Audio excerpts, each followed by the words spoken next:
Hi, I'm Monica Tittman. Thank you for joining us for our annual Teal Gala. Over 300 Colorado women are diagnosed annually with ovarian cancer. Receiving an ovarian cancer diagnosis can be a scary and challenging experience. And in our COCA stories this evening, Melissa and Mary Kaye share their journey with the disease. I was diagnosed in March of 2017, March 17th to be exact. And I had a diagnosis on a Friday and surgery on Tuesday morning here in Denver. My name is Melissa Michaels, and I'm here because I have navigated my way through late-stage ovarian cancer. Months passed. There was not a whole lot of alarm for anybody. I noticed that I was getting thinner, that my appetite was smaller, and my mind wasn't right. I just felt depressed in a certain way. In early March, I was in a different city and I was involved in a dance workshop kind of event, and I found myself in rolling on the floor in pain in my tummy.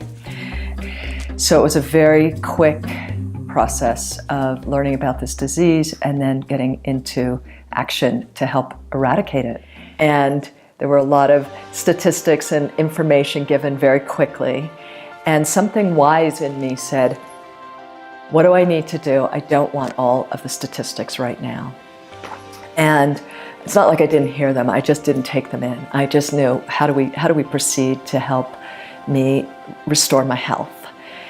I understood that death was not far away. I understood that cancer was growing rapidly in my body. And I also understood something about healing. I shared this news and we just made a plan. You know, there were so many things that needed to be taken care of, my children, my parents. The day after my surgery, my doctor said to me, well, you can go to the Teal Ball now. So I first got introduced the day after surgery, and then I was full of chemotherapy, but got myself to Jody's race and felt so profoundly loved when I walked into that atmosphere of a community of people who understood the journey. And at this point, I'm 100% cancer-free and anticipate that I'll be that way for a good long time. One myth of ovarian cancer is that it occurs only in older women. Our second story this evening proves younger women can also be diagnosed. A week before my 33rd birthday. It happened pretty quickly. They ran a bunch of labs, and I think within 2 weeks I had a scheduled surgery for about a month later.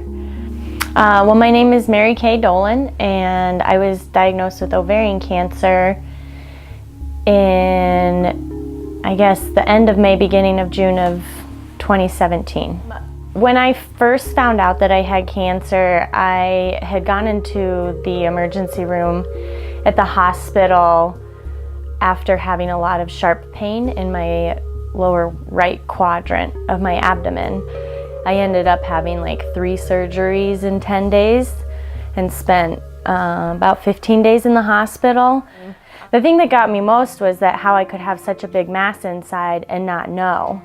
And so that was pretty mind-blowing to me, I guess, to say the least, is that I just didn't understand how I wouldn't know that that was there. I was just like overexerting myself and training for a marathon and working 2 jobs. And I think that, you know, when you finally look at the symptoms of it all, it started to kind of piece together and make sense for me. But really overwhelming because no family history of it. And it was just kind of a mystery as to how I ended up with it. I found that COCA, there's a lot of resources there.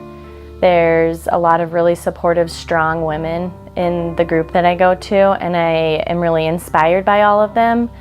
I think it's helpful to me knowing that most of these people are close to at least twice my age, and they're all surviving and doing well. First, just going to the meetings and kind of figuring out what a cancer diagnosis could mean potentially, and learning just a little bit about ovarian cancer from people as opposed to an online resource or a doctor who doesn't really know what it's like to go through cancer. I found that to be really helpful.